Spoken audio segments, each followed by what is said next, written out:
Kemudian untuk terkait dengan pertanyaan terkait dengan kepastian pendanaan atau gaji dan tunjangan bagi guru yang telah lulus P3K tahun 2000 P3K ini tertuang untuk lulusan 2022 dan usulan 2023 itu sebenarnya tertuang dalam PMK 212.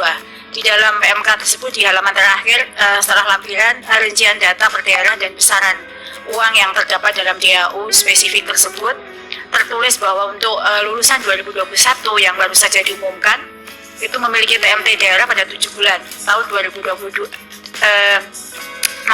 Untuk yang lulusan tahun 2022 itu dihitung sebanyak 9 bulan gaji dan tunjangan melekat 9 bulan gaji untuk yang 2022. Kemudian untuk yang 2023 yang seharusnya akan dilaksanakan di bulan depan ini, mereka diperhitungkan 3 bulan gaji. Itu TMT-nya. Sedangkan untuk yang 2021 yang lalu itu memiliki TMT rata-rata karena untuk 2021 tidak tertulis secara spesifik di dalam peraturan Menteri Keuangan. Maka pada kami mengambil angka rata-rata, TMT-nya adalah 7 bulan pada tahun 2022. Kemudian masa kontrak perjanjian itu adalah di daerah masing-masing. Jadi dimulai dari 1 tahun, 2 atau 5 tahun. Kami sampai saat ini belum mendapatkan data apakah berapa tahun kontrak masing-masing yang lulus tahun 2021 tersebut.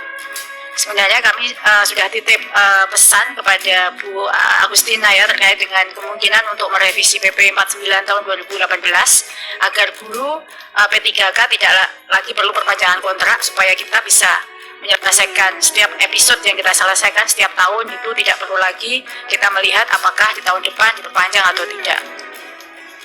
Kemudian terkait dengan evaluasi yang apakah sudah dilakukan evaluasi terkait dengan seleksi ASN P3K dari tahun ke tahun. Pada prinsipnya kami bersama PAN-RB dan Panselnas melakukan evaluasi sehingga ada perubahan mekanisme setiap tahun. Perubahan mekanisme ini sebenarnya bagian dari evaluasi yang sudah dikerjakan.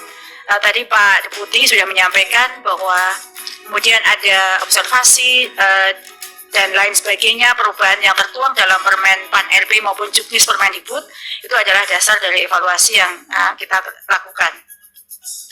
Kemudian terkait dengan pertanyaan apakah ada bagaimana terobosan tadi sudah disampaikan oleh Pak Menteri.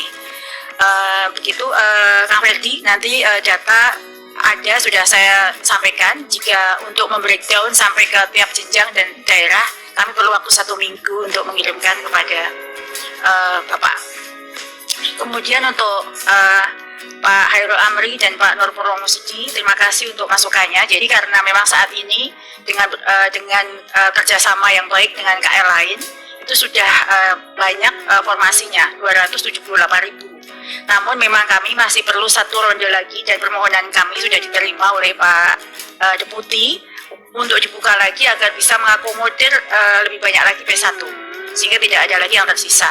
Sedangkan ini sekaligus terkait dengan jawaban kepada Kang Didi untuk yang kemarin dibatalkan itu sebenarnya bagian dari P1 yang secara keseluruhan memang harus kita tuntaskan. Oleh karena itu, karena masih ada kira-kira 26.000 lagi yang belum terakomodir dari usulan 2023 ini, kami memohon kesediaan untuk dibuka kembali untuk usulan formasi berikutnya. Kemudian untuk Pak Andi, tadi ada pertanyaan mengapa mereka mengundurkan diri. Jadi kami memang tidak mendapatkan data alasan mereka mengundurkan diri, tapi berdasarkan ini pendapat pribadi, kemungkinan mereka memang mendapatkan pekerjaan yang lain atau ada kemungkinan mereka ada yang tidak mau ditempatkan di daerah lain. Itu sudah ada yang masuk alasan yang satu adalah itu. Sehingga untuk tidak ditempatkan di daerah lain mereka memilih untuk mengundurkan diri. Kemudian untuk tenaga perpustakaan dan pendik lainnya itu mungkin nanti Pak Deputi yang bisa menjawab terkait dengan apakah dimungkinkan untuk tenaga perpustakaan dan lainnya untuk bisa dibuka di seleksi ASN P3K berikutnya. Kemudian untuk Prof. Zainuddin, terima kasih untuk saran dan masukannya. Kemudian satu lagi untuk mengklarifikasi untuk Kang Didi bahwa sampai sejauh ini di data kami tidak ada guru yang ditempatkan di luar provinsi. Jadi semua masih dalam provinsi. Tapi untuk guru SMA, SMK, dan SLB, memang dia dimungkinkan untuk berpindah kabupaten. Karena kewenangan untuk SMA, SMK, dan SLB adalah satu provinsi. Tapi kalau untuk ditempatkan di luar provinsi memang tidak ada. Jika memang ada, mohon kiranya datanya itu bisa kami terima sehingga kami bisa cek. Nah, terima kasih Pak Menteri. Mungkin itu tambahan informasi dari saya. Dan masih ada satu tadi tentang itu Bu, yang banyak lulus provinsi Indonesia Timur itu loh. Kenapa tidak ada yang lain dan kenapa bisa, apakah standar pertanyaannya tidak sama atau gimana? Terima kasih. Baik, terima kasih Pak Adi. Jadi kalau untuk daerah timur memang kenapa ada formasi yang banyak yang tidak terisi? Yang pertama memang guru non ASN-nya sedikit yang ada di sana. Sehingga ketika kita buka untuk P1 sudah terakomodir, P2, P3 sedikit. Sehingga kita buka untuk pelamar umum. Pelamar umum itu dites melalui tes. Dan kami memberikan afirmasi 100% bagi mereka yang punya sertifikat pendidik.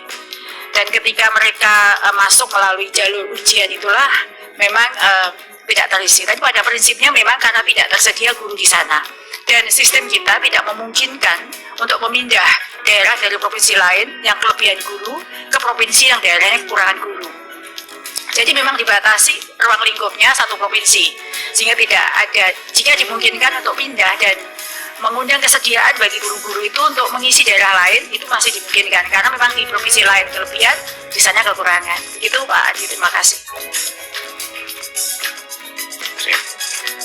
Ya, terima kasih Bu Nunu. Jadi Pak, mungkin untuk menekankan beberapa poin. Kalau ujung-ujungnya semua rekrutmen guru itu dilakukan secara lokal, ya kita bakal muter-muter aja di sini terus Pak. Kita mencarinya di lokal, tapi tidak ada guru yang sesuai dengan kualifikasi di situ, tapi tidak bisa mengimpor dari provinsi-provinsi lainnya, dan akan terus aja siklus ini, terus siklus literasi semakin merendah dan lain-lain. Dengan adanya implementasi tahun 2024 ini sistem baru, sekarang talenta guru itu otomatis nasional. Jadi nasional, semua demand dan supply itu terjadi secara nasional. Udah nggak ada lagi sekat-sekat. Ini hanya talenta di kabupaten ini, di provinsi ini, sekarang secara nasional. Dan itu hanya bisa tercapai kalau formasinya ditetapkan pusat, dan kalau database talentanya itu nasional, terpusat. Nah ini jadi terima kasih untuk banyak masukannya mengenai nama atau istilah. Mungkin kita mengerucut kepada database talenta guru, ya, mungkin itu menjadi nama yang lebih tepat. Terima kasih untuk masukannya. Dan tadi mungkin satu poin terakhir saya adalah banyak yang merasa ini seolah-olah ada rencana baru dari yang rencana lama, tapi selesaikan dulu dong yang masa-masa lama. Ya jelas, maksudnya kenapa kita membuat solusi permanen ini adalah karena kita sudah mengantisipasi realita kemungkinan besar udah mentok di tahun ini karena tidak ada formasi yang akan muncul. Jadi kita mengantisipasi, ini kan ada kesempatan terakhir nih Pemda untuk mengajukan formasi, tapi kita mengantisipasi bahwa tidak akan sampai ke target kita, sehingga satu-satunya solusi untuk bisa mencapai goal kita adalah dengan melakukan formasi.